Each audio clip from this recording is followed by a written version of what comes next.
આ બંદોબસ્ત આખો અલગ પ્રકારનો છે. લો એન્ડ ઓર્ડરના કોઈ ઇસ્યુ નથી. થોડુંક જે એક આ કર્યું, આ વીઆઈપી કલ્ચરવાળું જે સાહેબે કહ્યું, કલેક્ટર સાહેબે,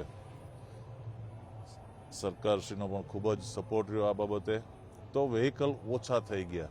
જરૂરિયાત જેને છે જરૂરિયાત પૂરતા જ આપ્યા, એમને એક્સેસ આપ્યો, એમને પાસ આપ્યા.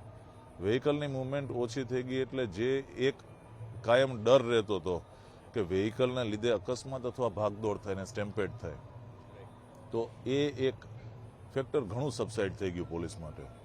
હા, તમામ બાબતો વિચારીએ છીએ જ અને નજર હોય છે, પણ છતાં એ બાબત ઘણી સબસાઇડ થઈ ગઈ છે. તો ખાલી હવે મેનેજમેન્ટ જે ટ્રાફિક મૂવ કરવાનું, આ 4 દિવસોમાં આજે 4થો દિવસ પૂરો થયો.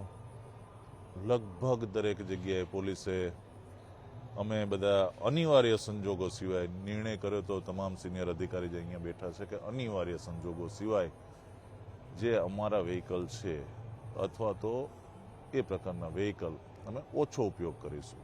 અને જ્યાં જે રીતના હોય કે ભાઈ પોલીસ માટે આ વખતે મેં રાખ્યું હતું કે 90 જેટલી બાઇકનું પેટ્રોલિંગ રાખ્યું હતું.